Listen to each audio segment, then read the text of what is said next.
Bismillahirrahmanirrahim. Assalamualaikum warahmatullahi wabarakatuh.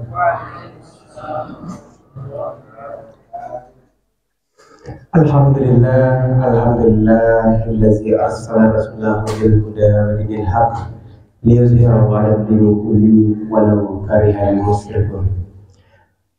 Asyhadu an la ilaha illallah wahdahu la syarika lah wa asyhadu anna Muhammadan abduhu wa rasuluh la nabiyya ba'da. Allahumma shalli wa sallim ala Muhammadin wa ala alihi wa sahbihi rasulillah ajma'in. Marilah kita bersyukur kehadirat Allah Subhanahu wa taala atas segala limpahan rahmat dan nikmatnya kepada kita semua, baik itu nikmat iman, nikmat kesehatan, dan nikmat kesempatan. Yang alhamdulillah pada malam hari ini, hari ke-21, malam ke-22, Allah masih memberikan nikmat itu semua kepada kita, sehingga pada malam hari ini kita dapat hadir di sini dalam melaksanakan menyemarakkan malam-malam Ramadan atau Qiyamul Lail. Kemudian salam dan salam mudah-mudahan selalu dilimpahkan kepada Nabi Agung kita, yakni Nabi Muhammad SAW. Beliau adalah suri tauladan terbaik, manusia terbaik sepanjang masa. Yang kami hormati pengurus musola beserta perangkatnya, dan yang kami hormati koordinator komplek beserta perangkatnya. Kemudian teristimewa kepada bapak-bapak dan ibu-ibu beserta adik-adik serta anak-anak sekalian yang sama-sama dimuliakan oleh Allah Subhanahu wa taala. Alhamdulillahirabbil alamin, pada malam hari ini kita berjumpa kembali di waktu yang hampir sama tetapi dengan judul yang berbeda. Pada malam hari ini panitia memberikan judul kepada kami, yaitu peran pendidikan di dalam kehidupan. Barangkali sebelum saya menyampaikan tentang materi ini, karena di sini adalah sebagaimana kita ketahui semua, banyak di sini tidak asing dengan pendidikan. Dan sebenarnya pendidikan itu memang tanggung jawab semua kita, apalagi kita sebagai orang tua. Jadi tugas pendidikan itu tidak hanya diemban oleh dosen, guru, atau ustadz, tapi kita sebagai orang tua adalah guru terhadap anak-anak kita. Kita adalah sebagai model atau sebagai yang akan ditiru oleh anak-anak kita. Kalau kita hitung-hitung jam anak kita di sekolah, kalau jam biasa masuk jam 7, kalau yang keluar jam 12, 7, 8, 9, 10, 11, 12, cuma 5 jam di sekolah. Selebihnya adalah tanggung jawab orang tua untuk mendidik anaknya. Waktu satu hari 24 jam, 5 jam di sekolah, 19 jam di rumah. Jadi lebih banyak pendidikan itu oleh orang tua di rumah. Kemudian pendidikan juga berlangsung di lingkungan di mana dia tinggal. Jadi ada beberapa hal yang mempengaruhi pendidikan itu. Yang pertama, lingkungan keluarga. Pendidikan itu berawal dari lingkungan keluarga. Bagaimana ibu-ibu mendidik anaknya ketika belum lahir sudah dididik. Pendidikan awal ketika masih di kandungan, ketika ibu-ibu membaca Al-Quran diperdengarkan kepada anaknya, dan itu sudah direspon oleh anaknya walaupun masih berada di dalam kandungan. Kemudian anak dari ketika dia lahir sampai dia sebelum sekolah, pada umumnya pendidikannya itu berlangsung di rumah dengan ibunya yang lebih banyak, kemudian dengan anggota keluarga yang ada di rumah. Kemudian pendidikan berikutnya terjadi di lingkungan di mana dia bersekolah. Nah, jadi bapak dan ibu tentu memilih di mana anaknya yang menurut mereka diserahkan ke tempat pendidikan. Baiklah bapak dan ibu-ibu, materi kita sekarang adalah tadi anak-anak bagi yang mencatat adalah peran pendidikan di dalam kehidupan. Dan sebelum saya melanjutkan, saya minta izin pamit dulu kepada Bapak dan Ibu mungkin yang pengalamannya lebih banyak dari saya dalam hal pendidikan, dan juga ada yang mengabdi di kampus, ada yang di sekolah. Kemudian juga Bapak-bapak dan Ibu-ibu, walaupun tidak menjadi guru di sekolah atau di kampus, tapi beliau adalah guru bagi anak-anak di rumah, dan mungkin beliau lebih dulu mendidik anak-anaknya daripada saya. Baiklah Bapak dan Ibu, peran pendidikan di dalam kehidupan, sebagaimana kita ketahui bahwasanya pendidikan itu perannya sangatlah penting sekali. Karena sumber daya manusia itu bisa ditingkatkan, salah satunya adalah dengan pendidikan. Dan kualitas suatu bangsa juga ditentukan oleh sumber daya manusianya. Dan sumber daya manusia itu bisa diciptakan karena adanya pendidikan. Kalau bagus pendidikan di suatu negara itu, maka sumber daya manusia negara itu akan bagus. Begitu juga dengan lingkungan kecil suatu negara adalah rumah tangga. Kalau bagus pendidikan dalam rumah tangga itu, insya Allah sumber daya manusia yang ada di dalam keluarga itu juga baik. Kemudian karena begitu pentingnya suatu pendidikan, maka Allah Subhanahu wa Ta'ala berfirman di dalam Al-Quran, ayat yang pertama diturunkan adalah ayat tentang pendidikan, yaitu yang berbunyi Bismillahirrahmanirrahim, Iqra' bismi rabbikal ladzi khalaq. Bacalah dengan menyebut nama Tuhanmu yang telah menciptakan. Di sana kata-kata Iqra' adalah disuruh membaca gitu. Jadi dalam sebuah pendidikan itu banyak terjadi proses pendidikan itu, ilmu itu banyak didapatkan, salah satunya dengan membaca.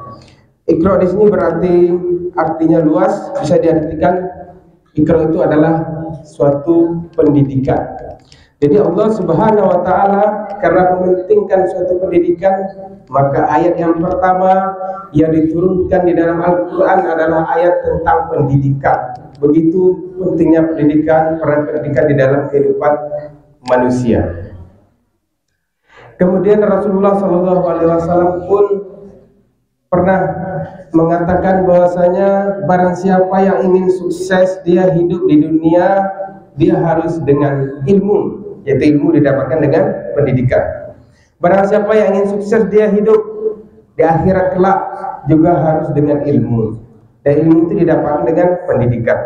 Dan barang siapa yang ingin kedua-duanya, ingin sukses hidup di dunia, ingin sukses hidup di akhirat, harus dengan ilmu. Jadi ilmu sangatlah penting sekali bagi kehidupan seorang manusia. Barangkali pemerintah juga sudah bekerja keras bagaimana pendidikan itu bisa merata, baik itu di desa maupun di kota, dengan mendirikan sekolah-sekolah maupun berada di pelosok desa, berada di pulau-pulau terpencil. Ada program-program pemerintah supaya pendidikan itu tetap diterima atau dinikmati oleh orang yang berada jauh dari kota. Karena jika kita lihat pendidikan itu memang di kota ini baik dari segi fasilitasnya maupun tenaga pendidikan mungkin jauh berbeda dibandingkan dengan di desa-desa, apalagi di pelosok desa yang terisolir. Kemudian Allah Subhanahu wa Ta'ala juga memuliakan orang-orang yang berilmu. Orang berilmu berarti orang yang berpendidikan. Sebagaimana Allah berfirman dalam surah Al-Mujadalah ayat 11 yang berbunyi Bismillahirrahmanirrahim, yarfa'illahul ladzina amanu minkum walladzina utul ilma darajat. Allah akan meninggikan derajat orang-orang yang beriman dan orang-orang yang berilmu beberapa derajat. Jadi agama kita, agama Islam mementingkan ilmu pengetahuan. Ayat di atas menggambarkan kepada kita betapa pentingnya ilmu pengetahuan itu, baik ketika kita hidup di dunia ini maupun ketika kita hidup di akhirat nanti. Kemudian Allah juga berfirman di dalam surah As-Sam ayat 7-10, Bismillahirrahmanirrahim, wa nafsi wa masawwaha fa'alhamaha fujuraha wa taqwaha qad aflaha man zakkaha wa qad khaba man dassaha. yang artinya adalah demi penyempurnaan penciptaan, demi jiwa dan penyempurnaan ciptaannya, maka Allah mengilhamkan kepada jiwa itu sifat-sifat fujur dan sifat-sifat takwa, dan beruntunglah orang-orang yang mensucikan jiwanya, dan merugilah orang-orang yang mengotori jiwanya. Ayat di atas menggambarkan kepada kita setiap insan, setiap bayi yang lahir dilengkapi dengan dua potensi di dalam dirinya. Yang pertama, dia dilengkapi dengan potensi sifat fujur, sifat kedurhakaan. Jadi ketika seorang anak manusia terlahir, sudah ada di dalam hatinya, dia bisa untuk menjadi orang yang durhaka. Dan juga takwa. Jadi di dalam diri seorang manusia itu ada dua sifat yang ditanamkan ketika dia terlahir. Dan kedua sifat itu harus dibina dengan pendidikan. Sebenarnya Rasulullah pernah bersabda, sesungguhnya ketika seorang anak manusia itu terlahir, dia adalah dalam keadaan suci, dia dalam keadaan fitrah. Tetapi di dalam fitrah itu dia membawa potensi, dan potensi itu dikembangkan dengan pendidikan.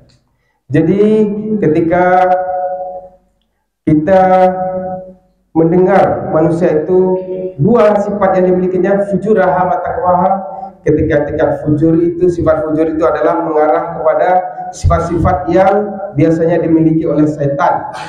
Kemudian sifat takwa adalah sifat yang dimiliki oleh malaikat. Jadi ketika seorang manusia lahir harus dibina dengan pendidikan.